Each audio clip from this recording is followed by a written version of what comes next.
Okay, in this video let's see what is the easiest method so that we can add a solid elevator that can be rotated for simulation purposes. So let's say that we want to run an aerodynamic simulation, then it's quite challenging if we do all these things in an assembly. So in this case I have the slot cut out for the ailerons or ailerons in this case. Okay, let's see what we can do. Like, yeah, this whole entire body is a solid body. Here we have the slot, right? So we just need to fill in the aileron or aileron or elevator. In your case it can be anything. So let's see how we can do this. So first I need to fill this space, right? So for that what I'm going to do is a loft, right? So I start with the feature. For the profile you can pick this face and this face.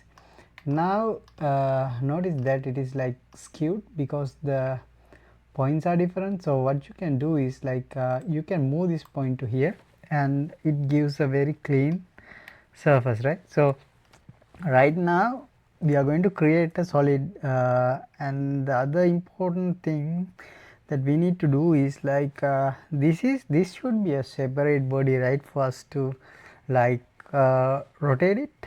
So in that case you don't want to merge the results. So click on this tick and we will get a solid piece.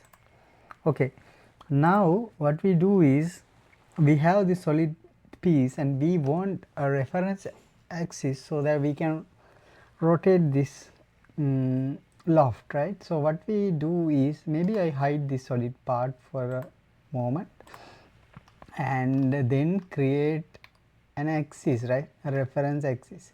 So I go to here and select the reference axis. I can select 2 points, right, 2 point vertices so that I can create a reference axis to be used later.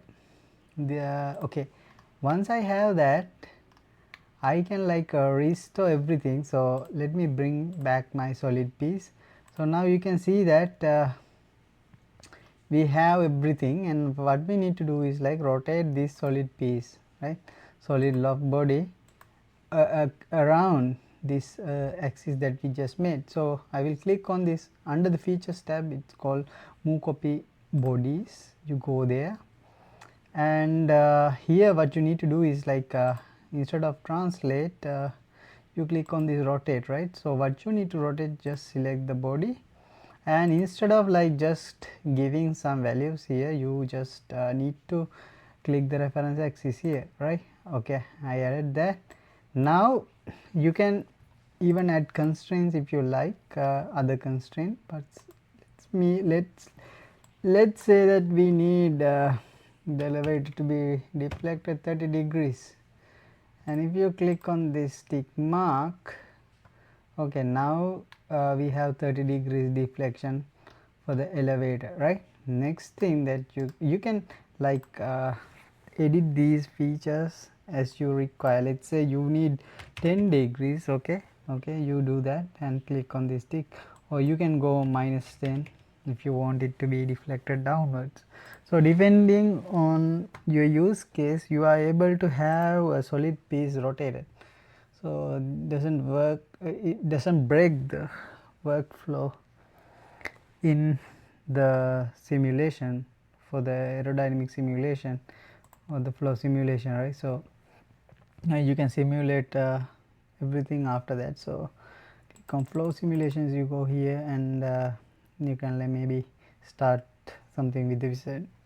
Okay, that's regarding that. Thank you.